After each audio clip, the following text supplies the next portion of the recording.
რეკრეაციული ზონის ნაცვლად 40 სართულიანი საცხოვრებელი კორპუსი გორგილაძის ქუჩის 114 ნომერში მცხოვრებლები ირწმუნებიან, რომ კორპუსის ირგვლივ ერთადერთი თავისუფალი ზონის ათვისებას კომპანია იალჩინ გრუპი გეგმავს, რასაც ადგილობრივები კატეგორიულად ეწინააღმდეგებიან. ეს გორგილაძის ქუჩაზე მცხოვრებლების ერთადერთი პრობლემა არ არის. თამარ კიკნაძე თემის დეტალებით. ერთ-ერთი მიზეზი, რამაც გორგილაძის ქუჩის 114 ნომერში მცხოვრებლების პროტესტი გამოიწვია, მშენებლობას უკავშირდება, რომელიც შესაძლოა კორპუსის წინ დაიწყოს. ადგილობრივები აცხადებენ, რომ კომპანია იალჩინ ჯგუფი იმ ტერიტორიის ათვისებას აპირებს, რომელიც კორპუსის ირგვლივ ერთადერთი თავისუფალი სივრცეა.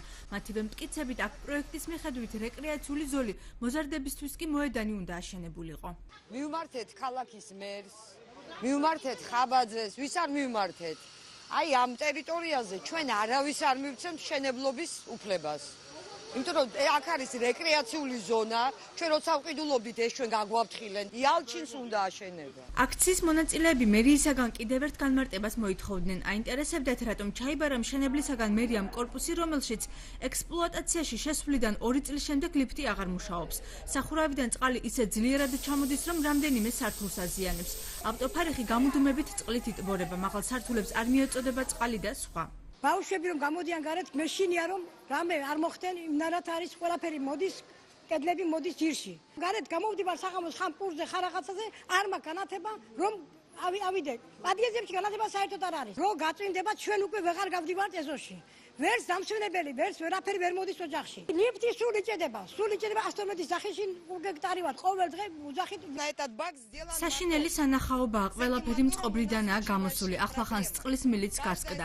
მე-12 სართულის შემდეგ წყალი საერთოდ არ ამოდის. ყველას ავზი და სატუმბი მოწყობილობა გვაქვს. ეს კი ცალკე ხარჯია. ადგილობრივების პროტესტი გაიზიარეს არასამთავრობო ორგანიზაცია ახალგაზრდული ინიციატივა მომავალი საქართველოსათვის წევრებმაც.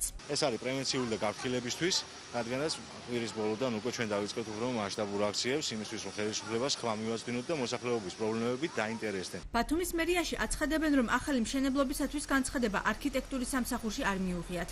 რაც შეეხება შესასრულებელი სამუშაოს ხარისხს, მერიას მისი შემოწმების ვალდებულება არ აქვს. მერია სწავლობს მხოლოდ და მხოლოდ არქიტექტურულ პროექტს და შესაბამისად ექსპლუატაციაც ხდება არქიტექტურული პროექტის მიხედვით. რაც შეეხება კონსტრუქციულ დასკვნებს, 57-დან ბრძანებიდან დადგენილებიდან ამოღებულია კონსტრუქციული პროექტი და შესაბამისად მერის მიერ მაგის შესწავლა არ ხდება. ობიექტი მერიამ პროგრესი 4-ისგან 2013 წელს ჩაიბარა. მოსახლეობის მტკიცებით მშენებელი გიგლა ჯაიანი პასუხების მისაღებად მათ ასევე ქალაქის მერიისკენ ამისამართებს.